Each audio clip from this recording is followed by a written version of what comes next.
I feel left out of the human experience. I've had to convince myself I do, in fact, care about my cat. I've been abroad for months, and yet I've never really missed my mom or my best friend. Even though I do love them, I just don't really feel it.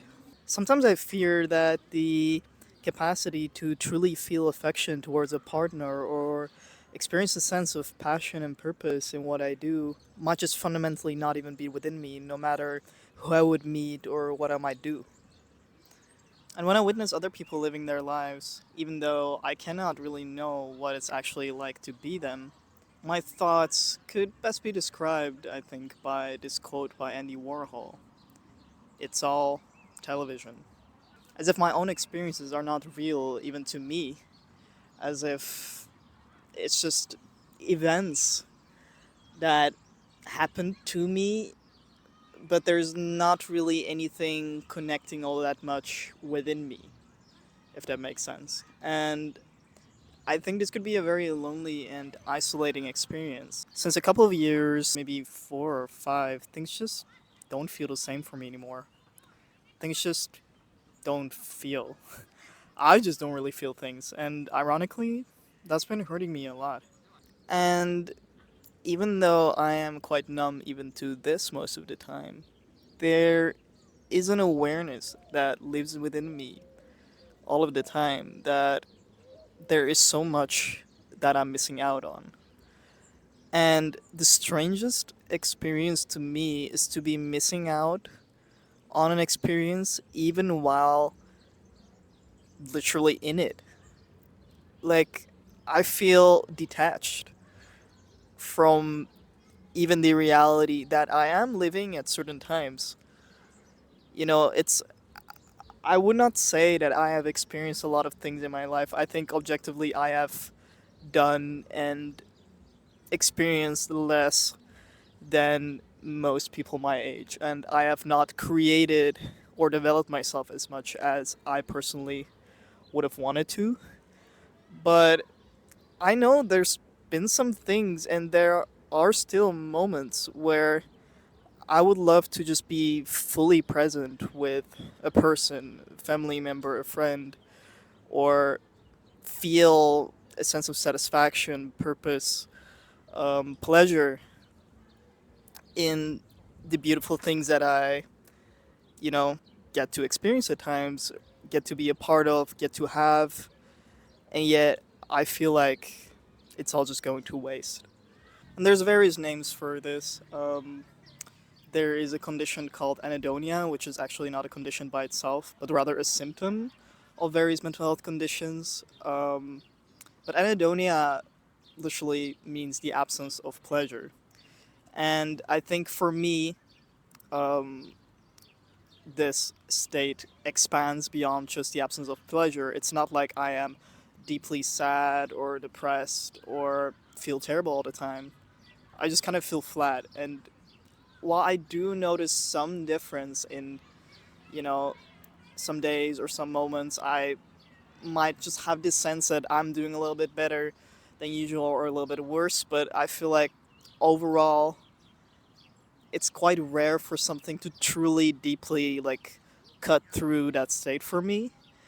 Um, and there's moments where that hits me. I'm like, why am I unable to feel this? And then ironically, that at times does lead to a certain feeling. Um, when I'm very much confronted by either how alive other people seem to be or how alive I wish to be in that particular moment. Um, there's a song I really like called Indigo Night by Tamino. There goes my fucking script. So there's a song I really like called Indigo Night by Tamino, and even that song does not necessarily move me that much most of the time, but I do feel like it's a very like meaningful song to me. It's just very, very beautiful. The melodies, the music, everything. And music used to really be a passion of mine. I used to play guitar, and over time that really became less and less. But I do believe, that song. It just the lyrics like just perfectly capture what it's like and has been like for me to live this way. So yeah, I just love that song. Um, but it's tragic, right? If the song you resonate the most is about a guy that is dead inside, and not really in the angsty way. Like I don't feel like the song is like very like edgy or like oh everything sucks. Like I'm so depressed. Like not at all. It's a very beautiful about a boy that ends up in this place with a bunch of girls. Nothing sexual at all. It's just they show him life and what life is about, and he is met with this frustration. Basically says this might as well not be real. Why can't I sing along with some feeling or some meaning? It feels like I've always been blind. And yeah, I do resonate with that. Like I feel like it's not as if I was the happiest kid growing up, but I do think I was more able to experience happiness during my happy moments and also properly feel my sadness, which is actually the precursor to the ability to feel happiness because the moment that your brain shuts down um, negative emotions, it will also reduce your ability to fully experience the positive one, which is something really important to understand when thinking about this concept of emotional numbness, which for me is a better term, or emotional detachment. It's not a full numbness necessarily, but an emotional detachment. Um, that is a very absurd state and very alienating. Alienation is one of my favorite words, also in Dutch. Alienation, or like estrangement, because it just captures that way of living. And an aspect of this that really fucks with me when I think about it is the thought that perhaps all of this was just completely unnecessary. Because I believe that, in a sense, it stems from issues that I did not choose, such as undiagnosed OCD, and I'm talking about genuinely things that have severely disrupted my day to day life for months, years, still do. Um, it's not like the thing of like, oh yeah, I'm self-diagnosing myself with something because I like things to be tidy and organized or whatever. Like, no, it's like the kind of just constant sense of like this heaviness that combined with perhaps some other things that were happening, I think roughly around the same time. So when I was about 14, I'm 19 currently. Just things that were quite big, and maybe I was not properly able to process them all the way, even though I did to an extent like feel them and feel their impact.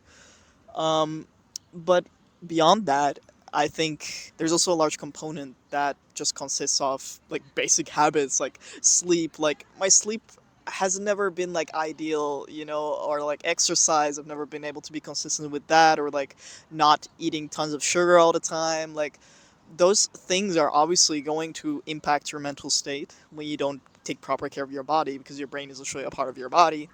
Things like that, or like trying harder to get to a point of being able to go to therapy, for example. Like I just never really did any of those things, and then I sometimes blame myself, like and I always thought like, oh, I'm aware of my own thought patterns and I'm aware of my own issues, so like I should be able to solve them myself, fix them myself, or like I can just like think my way out of them. Like I got into this kind of like intellectualization trap, um, where I kind of just was not actually working on my problems that much necessarily. I was just constantly thinking about them and thinking of like, oh, how much I understand my own brain and understand myself. But that is not actually working on your issues necessarily. Like awareness is one thing, but that is not the same as actually working towards a better state. And at the same time, I also try not to blame myself too much, because again, I think like if it was truly that easy for me to even fix quote unquote simple things, then I probably would have. Like simple does not necessarily equal easy, but it just amazes me sometimes how stubborn I am and how stuck in my old habits, and how I just never feel like I truly managed to fight for, my mental health. Also I'm someone that believes to an extent in determinism, and this is not an attempt to absolve myself from or avoid taking responsibility, but rather I just think that in everyone's life there are certain things affecting them that they did not choose. The point is that I think that, you know, you can blame yourself for things where you believe you had a choice, but perhaps you actually did not. Perhaps, the combination of your genes, your upbringing, your current situation, completely random, insignificant seeming factors that you may not even be aware of, too. Um, I think those impact us so much that there is not really a thing left that you could call like um, free will or something. And obviously, there's people that will then say like, okay, but you're just trying to avoid taking responsibility. No, this is different. This is a recognition of the fact, or what is in my head likely to be a fact. Trying to be tentative. That we just really do not control anything. And obviously, if you then resign to that and say, okay, I'm just gonna give up, just lie here, whatever. And like, I think it is something that you can be aware of to have more compassion towards yourself and others, even for actions that were seemingly chosen and controlled. But at the same time, it is a belief that even when you realize it, you should rebel against and pretend um, to be free and pretend to have free will, because that belief too is going to like cause you to be able to do certain things that will change. It could become like a self-fulfilling prophecy of passivity, but it could also become a self-fulfilling prophecy of kind of almost a placebo or like a delusion of, no, but I am in control, so I'm going to take that control regardless. And then that actually is something that, even within the framework of determinism, causes you to be able to change something. Um, but I have not really been able to change a whole lot of things.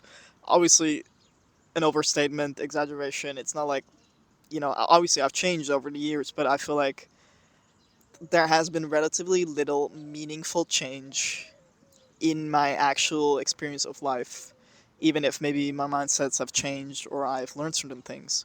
Anyway, as a result of having, lived in this state for various years, I do think I have come to the point of realizing certain things that could potentially serve as some kind of constellations. And again, this might seem like intellectualization, avoiding the actual problem. Um, it's not really about that. It's rather about, while you're like, you could work on your numbness, detachment, anhedonia, whatever you want to call it, and at the same time, there is a period in which you're still going to, feel that way. um, and then there are certain things that may not necessarily make you then suddenly feel good. At least for me, it's not like when I realize these, then I feel great again and everything's fine. It's rather about just having some mental frameworks to kind of like view or shift my perspective in such a way that I'm able to not just view all my life within this period of time or within this current moment as wasted or, you know, um, meaningless, pointless, whatever. Um, Time to play the professor now. So anyway, I've come to realize a couple things. The first of which is that I should expose myself to positive or potentially emotional experiences either way, regardless of whether or not I think I'm going to be able to, um, fully experience that emotion, which I would like to call emotional exposure therapy. Emotional exposure therapy. And there's this psychologist I follow called Dr. Scott Eilers, I don't know. But his videos are great. They're super like, they don't give off the vibe of being like stereotypical mental health advice. He really also speaks from his own experiences, and he has various videos on anhedonia. And in one of them, he compares the detached emotional state kind of to a prison, and says that even though it may feel delusional or you may be like, I'm locked up, it's a prison, you should still try to check the door regularly, because else you might end up in a situation where maybe you do have the capacity to feel emotions, but just because you believe that you won't be able to enjoy it, won't be able to feel it, you withhold certain experiences from yourself, and therefore perpetuating the condition and creating another self fulfilling prophecy. And like most of the time, it's just very depressing to me when I'm in a certain situation and I would really want to, I would really want to feel happy or feel all the particular emotions that I would like to experience in that moment. But at the same time, you know, it is a necessary step towards recovery and getting better, because if you don't, again, you're like, if you do not allow or push yourself to do things that could potentially lead to an emotional experience, however small, then obviously you're not going to feel anything because you are not putting yourself into such situations. And I think this also kind of like ties into another thing which I've realized is that perhaps I should try, you know, taking off the expectations of feeling a certain specific thing or in a certain specific amount. And again, all of these, by the way, are things I still really struggle with. It's not like, oh, I've figured it out and it's all fine now. These are just my thoughts that I am trying to like compile to be able to use them as copium. Um, but there have been times where, you know, I was like, okay, I would really like to feel a certain specific thing right now, and I just don't. I just can't for whatever reason, and then in a way I would be kind of like upset about it or disappointed, but at the same time, and again, when I mention these emotions, like I am able to feel them sometimes to some extent, um, you know, but it's not black and white. Also, like I think detachment, anhedonia, numbness, they're not necessarily black and white. Like never feeling anything. It's just like that there is something wrong, where most of the time you're not feeling most of what you think you would be feeling if you were in a healthy mental condition. That's how I would describe it for myself. Obviously, this differs from person to person. Um, for example, when I come back from having a physical experience with someone, which by the way, I do not have a whole lot, or used to not have a whole lot, but recently it's been happening more, and then in a way, I'm like, okay, I would like to be, you know, happy about this, and then I'm like, okay, but I'm not happy enough about it. And then, for example, one night I came home and I think I felt kind of sad. I think I did cry a little bit. Another time too, and I was like, okay, I would prefer to feel happy, but even just this little bit of sadness that I'm accessing right now over not being able to feel happy enough about it, that too, that too is a feeling, however small, however maybe unpleasant, right?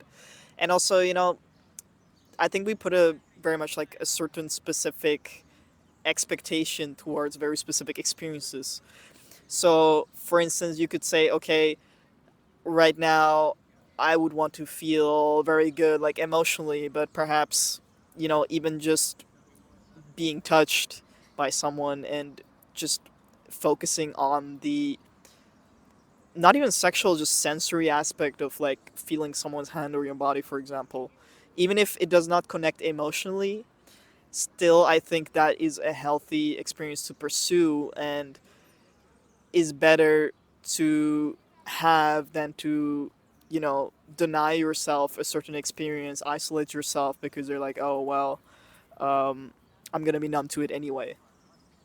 So this does not only translate to physical experiences, but also any kind of social experiences, or, for example, going out into nature, and you would want to be feeling, like right now I'm at a park and I'm not necessarily, it's a sunny day, the weather is great, it's not too hot, I would like to be, oh, like, oh my god, I love the park, but I'm just like, meh. But it's probably still better than, being in my room all the time, right? Also, you need to, I think, I don't want to sound preachy because, or like as if I'm really talking to another person directly. Um, it's more that I think like it's also important to consider that something could be better than the alternative even if you do not necessarily feel that big of a contrast directly. So even if I don't feel fantastic when doing a certain thing or after doing that thing, perhaps the alternative or the having done the opposite would have still impacted me negatively, and then therefore me doing this thing is still impacting me positively even if I do not directly connect it to a very specific positive emotion. So that's kind of what I've been trying to focus on recently, not waiting to live until I'm absolutely certain that I'm going to be able to have the perfect emotional experience that I would like to have, but rather just living in spite of it, living in spite of the numbness, and trying, although it's been hard, trying not to, you know, feel as if my entire life is going to waste this way because, really it's not necessarily. And I would also um, like to point out another thing I've realized, which is that although I would consider myself a pretty egotistical person, and I'm just not very like altruistically minded.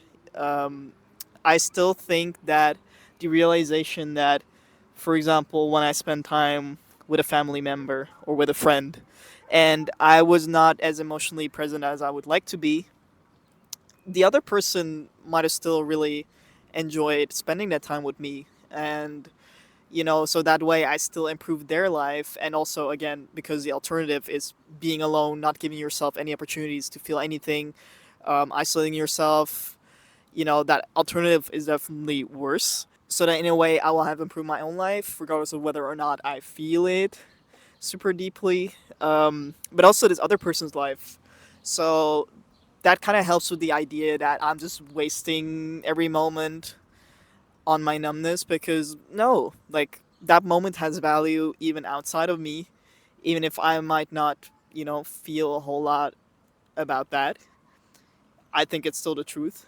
So, um, yeah, I think that could also be a potential consolation therapy. And the reason I call this specifically enjoyment exposure therapy or emotional exposure therapy, which brings to mind the connotation of a therapy that is being used to tackle certain fears, is being used in OCD treatment, exposure and response prevention therapy. But, and I would like to elaborate on that, because I think this also ties back to a pretty specific experience, which I feel quite lonely in. But I kind of like how I described it in my script, so I'm just going to read it directly. I don't care. I personally like to call this enjoyment exposure therapy or emotional exposure therapy because I have noticed I actually have a fear of, not only for the usual reasons, such as, for example, the belief that liking someone will eventually lead to disappointment, or the awareness that good moments simply don't last forever, a vague sense of almost guilt I have specifically around potentially enjoyable moments, which is described very well in this article, which is about OCD and basically describes how OCD promotes a myth in the mind that you're not allowed to be happy, you don't deserve to be happy, and that happiness means that you are somehow neglecting worrying about something more important. And this may not only apply to OCD, but I do find it quite relatable in that sense too.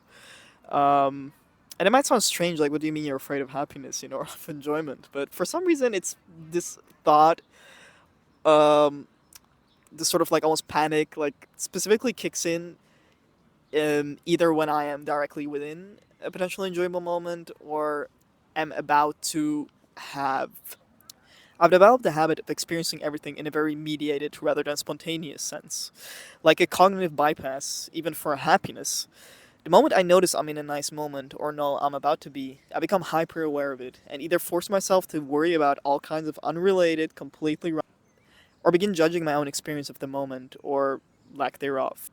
And this hyper awareness I just mentioned is also something I would like to address because I think this too really worsens this condition. Like when I become very aware of the fact that a certain moment is potentially enjoyable, I'm all like, oh my god, like I almost begin to panic. Like not literally, but I kind of get this sense of okay, it's time to lock in. Like, if I do not feel all the right things right now, then this moment is going to waste. And, but I feel like that mindset too kind of perpetuates and worsens the state because, um, there's this concept of paradoxical intention. I think it was coined by Viktor Frankl, and you can apply it to lots of things. Really, you could apply it to social anxiety, to falling asleep, and basically the idea is that the harder you try to do a certain thing, sometimes the harder it becomes to actually achieve the desired effect. So the more you think, oh my god, I need to sleep right now, I need to sleep, I need to sleep, I can't sleep, why can't I sleep? The harder it becomes to actually fall asleep. Or the more you worry, like, oh my god, I'm seeming so nervous, like I'm probably not making the right impression, I'm probably seem like a loser, the more you will actually come off as, somebody that is very insecure, for example. Whereas if you just let go of the control of the situation, it might actually become like when I became thinking too much about, like, oh my god, how am I experiencing this moment? Am I wasting it? That too is something that pulls me out of that moment. So that is also, again, these are all things I still struggle with. But I would like to share them because I feel like this is a topic that is not talked about often enough, and I feel like a lot of the time it's just kind of like, oh, you know, you just go like on a just improve your habits, and like everybody's feeling numb and like shit because of this and that, the state of the world, whatever. Like, yeah, that too. And I will not deny that social media usage, again, my shitty physical habits, all of that do also play a role. I'm not gonna pretend like I'm special and I'm the only person going through this, and I know there's other people going through, anhedonia, emotional numbness due to like actual trauma or other things. But I'm just trying to say that I feel like, you know, things like depression and anxiety are relatively well known, but conditions like anhedonia, emotional numbness, emotional detachment are less talked about relatively, either because they're less common or maybe just because people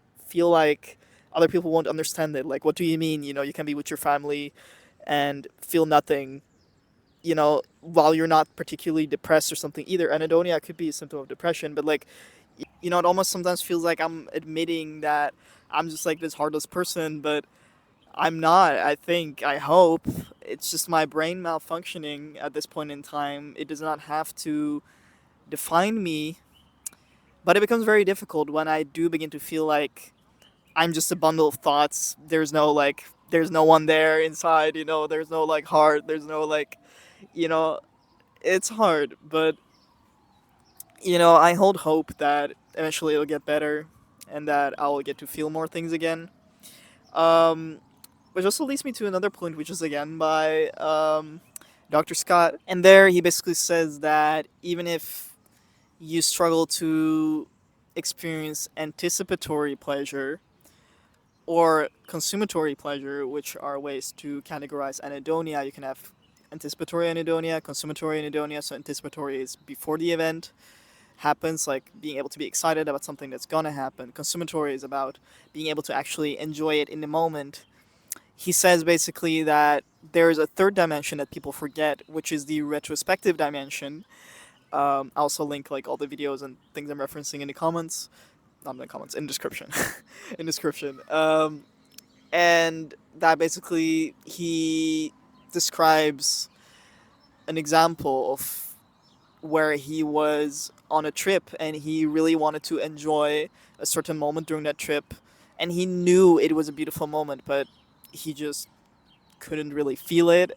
But looking back, he does feel all that joy. And I am kind of skeptical about this because I think I would just be looking back at everything I'm experiencing now, all the moments I'm getting to, getting to have, things I'm getting to do now, people I'm getting to spend time with right now, and then I'm gonna look back and then just feel bad that I was not able to feel more. But I do find it an interesting thought, and I wonder if I will feel that way in the future about this period of my life, where I will look back at certain things and actually be able to experience happiness retrospectively too. So I'm a bit skeptical about this one, but I do find it an interesting point, so I wanted to include it. And I think I should not underestimate the power of my judgment over certain experience to in part also be able to write and or rewrite that experience. So what I mean by that is that if I view a certain experience as wasted, then it will be wasted for me in a sense. Perhaps, it might have had a positive effect on me, but I'm just viewing it as worthless, and then, just because I did not feel all the perfect things in the perfect moment.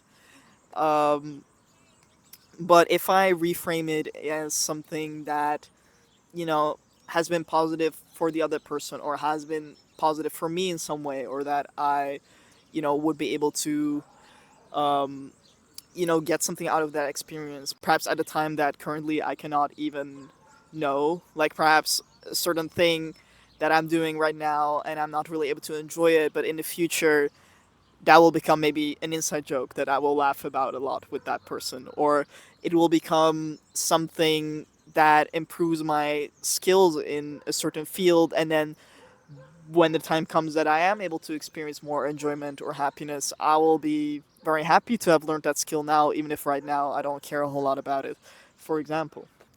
And I think our interpretations of our own reality really do shape our experiences too. Like, I think if I have this image of myself as someone that does not experience emotion, someone that's numb, empty, even if that is my lived experience a lot of the time, still, if I acknowledge that I know that deep down there are emotions that I am just struggling to like bring to light and bring to like my full consciousness, if that makes sense, most of the time, then I am basically dismissing those emotions as nothing and denying them, and even denying myself the experience of them because I am not letting myself get to the awareness of them. And so, I try to be, even if I just feel a little emotional, I try to be aware of it, and obviously not get like, I should not get too much in my head about it either, like, oh my god, I'm feeling an emotion, and then it's killed again because I'm just back in my head instead of in the feeling. But I think if I get to a point where I am able to just cherish even those little moments of emotion, whatever emotion, to whatever extent, that is still progress. And, just allowing that.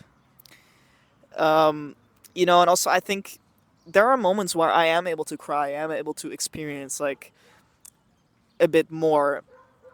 Um, And the thing is, a lot of the time that is triggered by social situations. For example, when I see other people being very like happy or social, or when I just feel very like out of the human experience. Again, it's happened to me both drunk and sober.